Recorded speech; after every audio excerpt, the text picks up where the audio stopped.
This book made me feel more than a cute witchy rom-com should, and I loved every single minute of it. Hey there, book lovers. I'm here with my review of The Very Secret Society of Irregular Witches by sangumandanna for you.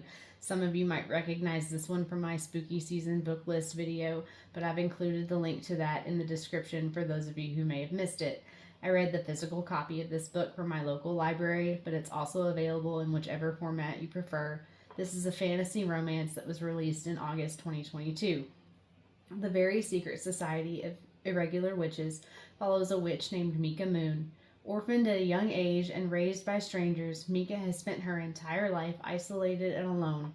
Apart from one day every few months, she adheres to the rules she's been taught to follow all her life, rules that say witches must stay away from one another in order to keep their powers a secret from the rest of the world, to keep themselves safe.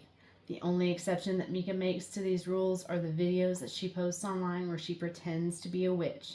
She doesn't think anyone will believe that they're real until she gets an unexpected request to come to Nowhere House and teach 3 young witches how to control their magic.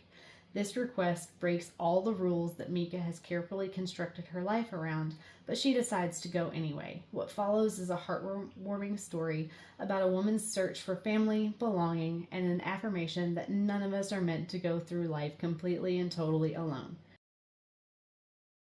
This book is an absolutely beautiful story about found family, trust, and acceptance in oneself. Through her experience at Nowhere House, Mika begins to learn that the mantra she has lived her life around, alone is how we survive, isn't the best or the only way to live.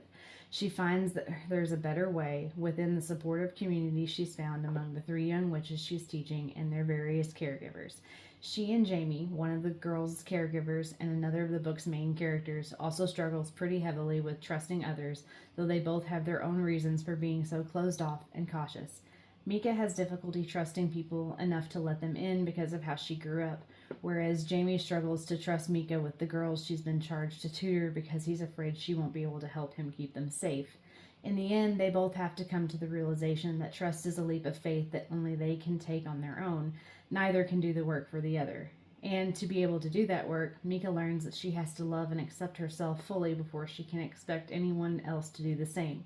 For her, that means no longer hiding who she really is as a witch and embracing that she's finally found a place where she can be loved and accepted as her true self. This book had a small cast of characters, which I always prefer because it means there are less people to keep track of.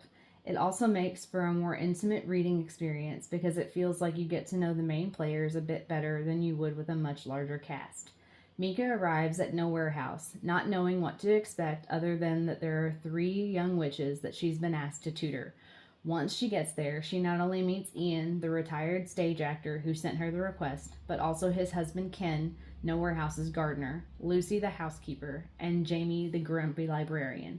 All 4 serve as caregivers for Rosetta, Terracotta, and Altamira, 3 witches who were found orphaned at various archaeological sites by the absent owner of Nowhere House, Lillian Nowhere. Every single character in this book is unique and vibrant in their own way, and they serve a purpose rather than taking up unnecessary time and space in the book. Ian is passionate and exuberant, while Ken and Lucy are more level-headed to balance him out. Jamie is initially suspicious of Mika because he's protective of the girls that he's helped raise, and the girls themselves are the perfect mirror for Mika, giving her an opportunity to see that the way that she grew up doesn't necessarily have to be the way that they grow up too.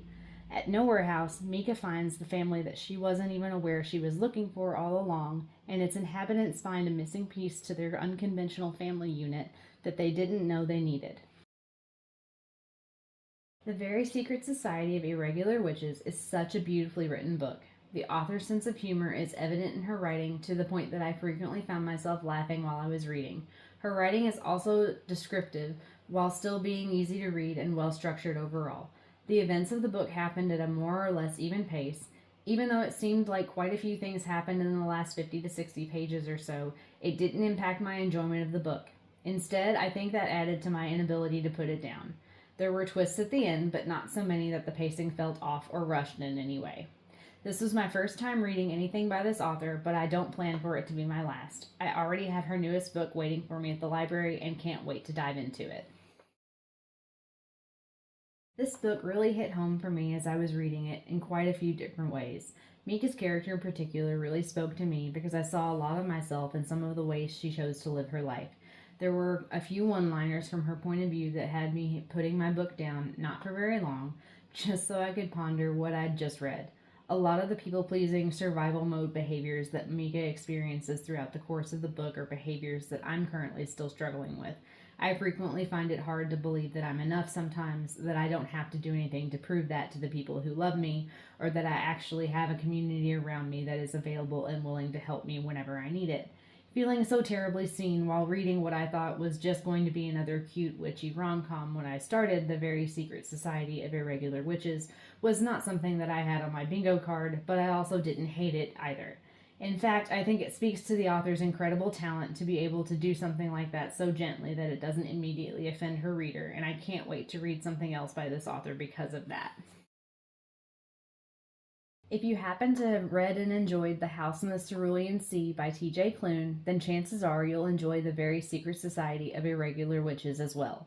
I noticed several similarities between the two books, both in theme and in the author's writing styles, while I was reading this one, and since I enjoyed Cerulean Sea when I read it, those similarities only enhanced my enjoyment of this book. Both books are written to target two very different audiences.